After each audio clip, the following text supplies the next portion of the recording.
السلام علیکم۔ ایمان نیوز کے ساتھ ایک بار پھر آپ کو خوش آمدید کہتے چلیں۔ میں ہوں محمد ابرار شیخ اور میں ہوں کنزاسم۔ سب سے پہلے نیوز ہیڈ لائنز۔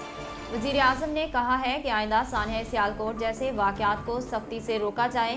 وزیر اعلیٰ پنجاب سردار عثمان بزدار نے وزیر اعظم عمران خان سے ملاقات کی، جس میں آئی جی پنجاب اور چیف سیکرٹری نے صوبے کے انتظامی و سیاسی امور پر بریفنگ دی۔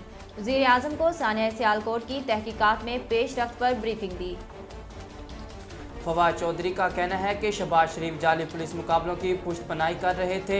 وفاقی وزیر اطلاعات و نشریات فواد چودھری نے لاہور پریس کلب میں کرائم رپورٹر کی کتاب کی رونمائی کی تقریب سے خطاب کرتے ہوئے کہا کہ شہباز شریف کے 97 کے دور میں 7000 سے زائد لوگوں کو جعلی پولیس مقابلوں میں مروایا گیا۔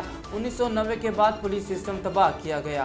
انہوں نے کہا کہ 1990 سے اب تک 5500 لوگوں کا ماورائے عدالت قتل ہوا۔ فواد شریف کے دور میں جعلی پولیس مقابلوں کو عروج ملا۔ 2 دہائی سے زیادہ ماورائے عدالت قتل شہباز شریف دور میں ہوئے۔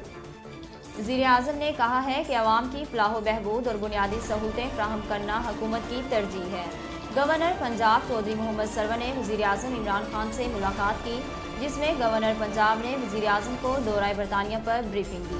وزیر اعظم عمران خان نے کامیاب دورہ برطانیہ پر گورنر چودھری محمد سرور کو سراہا۔ وزیر اعظم عمران خان کا کہنا ہے کہ ہمارے ملک کے تمام مسائل کا حل قانون کی حکمرانی میں ہے۔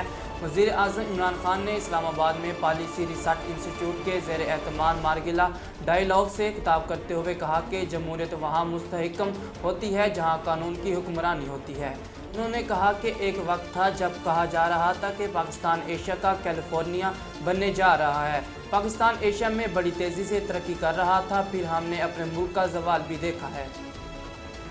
پاکستان میں پہلے اومیکرون کیس کی تصدیق ہو گئی۔ قومی ادارہ صحت کی جانب سے کراچی میں رپورٹ ہونے والے مشتبہ کیس کی تصدیق کر دی گئی۔ NIH کا کہنا ہے کہ پاکستان میں رپورٹ ہونے والا یہ اومیکرون کا پہلا کنفرم کیس ہے۔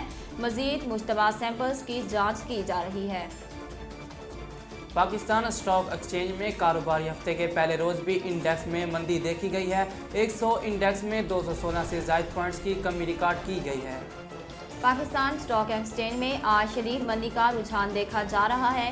سرمایہ کاروں کی جانب سے حصص کی فروخت میں مارکیٹ سے شدید مندی کے سائے منڈلانے لگے۔ دن کے آغاز پر انڈیکس 33178 پوائنٹس پر ٹریڈ کر رہا ہے۔ ناظرین، اب تک کے لیے اتنا ہی۔ مزید خبروں اور تفصیلات کے لیے دیکھتے رہیے ایمان نیوز۔